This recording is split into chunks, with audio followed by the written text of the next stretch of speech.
Hey everyone, welcome back to Objectified, where everyday stuff gets its moment in the spotlight. Today, we are diving into something small, sweet, and surprisingly quirky. The sugar cube. That tiny block of sweetness you might drop into your tea or coffee has a wild history packed with invention, elegance, and even a little absurdity. Stick around, because this story takes some unexpected turns, and by the end, you will never look at a sugar cube the same way again. So, what is it about sugar cubes that makes them worth a whole video? Well, they are not just convenient little sweeteners. They represent a fascinating slice of human ingenuity, a dash of cultural flair, and honestly, a bit of oddball charm. On Objectified, we love unpacking the tales behind the things we take for granted. And sugar cubes have a story that spans centuries, continents, and even a few fancy dinner parties. Today, we will explore where they came from, how they evolved, why they matter in culture, and some downright surprising facts that might just blow your mind. Ready to get sweetened up with some history? Let us jump right in. Let us start at the beginning. Sugar itself has been around for thousands of years. Originally harvested from sugarcane in places like India and Southeast Asia, by the Middle Ages, was a luxury in Europe, traded like gold and locked away in spice cabinets. But loose, granular sugar, that was messy. It spilled everywhere, clumped up in humid weather, and was a hassle to measure out. Enter the sugar cube, a game changer born out of necessity and a little bit of love. The sugar cube's big debut traces back to 1843 in a small town called Radnitz, in what is now the Czech Republic.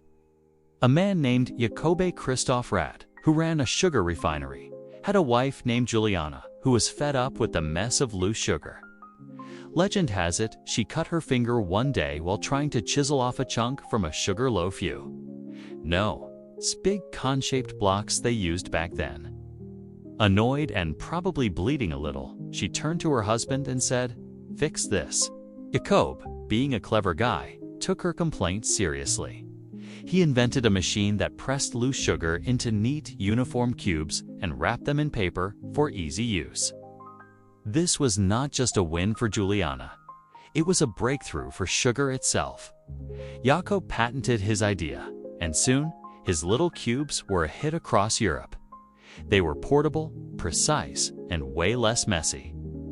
Plus, they had this satisfying, tidy vibe that people could not get enough of. The sugar cube was born out of a domestic spat-turned-sweet solution, and it set the stage for a whole new way to enjoy sugar. Now, sugar cubes did not stay a small-town secret for long. Once Jakob's invention caught on, the idea spread like wildfire. Factories popped up across Europe, churning out these little blocks by the millions. But here is where things get interesting. The sugar cube started evolving. Manufacturers realized they could tweak the recipe or the process to make them even better. Some added a touch of water to make them stick together more firmly. Others experimented with shapes, think tiny hearts or stars for special occasions. By the late 19th century, sugar cubes were not just practical, they were a canvas for innovation. Companies like the British firm Tate and Lyle jumped on board, perfecting mass production and branding their cubes with logos or patterns. Sugar cubes became a staple in households and cafes, especially as tea and coffee culture exploded. People loved the ease of tossing one or two into a coupe-no spoon. No mess, just sweetness on demand. Fast forward to the 20th century and sugar cubes got even fancier. Ever heard of brown sugar cubes? Those showed up for people who wanted a richer flavor. Then there were flavored cubes, think vanilla or cinnamon, adding a twist to your morning brew. And here is a wild one. During World War II, sugar was rationed in many places, so cubes became a way to control portions precisely. Governments even distributed them as part of rations, turning this luxury item into a wartime essential. Talk about adaptability.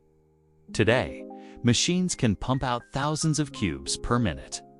And while loose sugar still rules the baking world, the cube holds its own as a quirky, nostalgic favorite. It is proof that even the simplest ideas can keep evolving with the times. So, why do sugar cubes matter beyond the kitchen? Well, they wormed their way into culture in some pretty cool ways. Let us talk tea time first.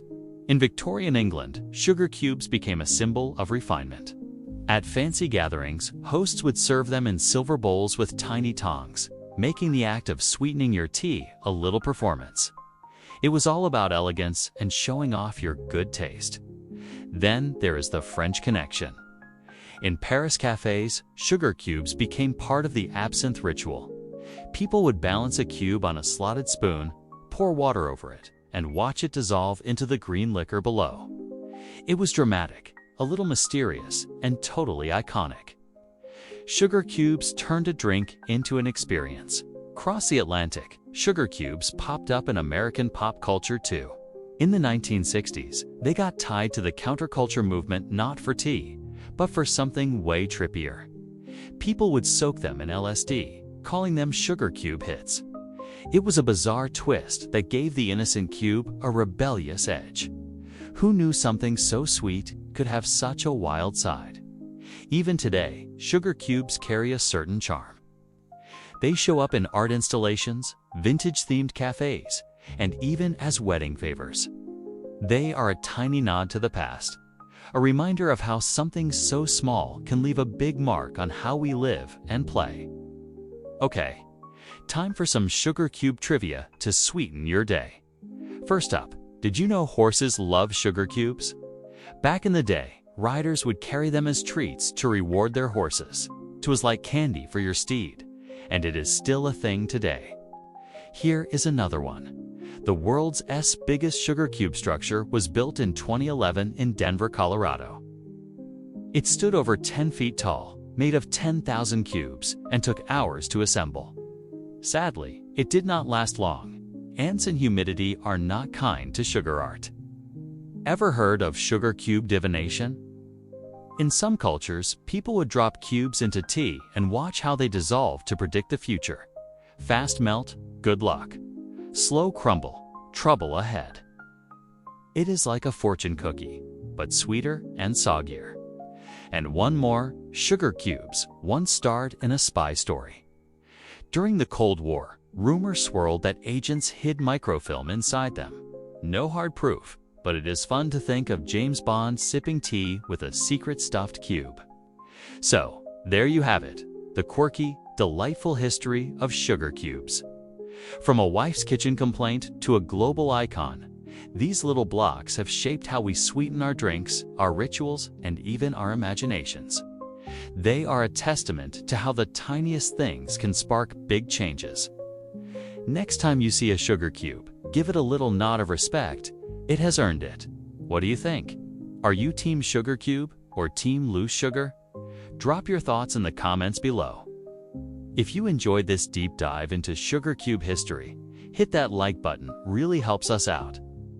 Subscribe to Objectified and ring the bell so you never miss an episode.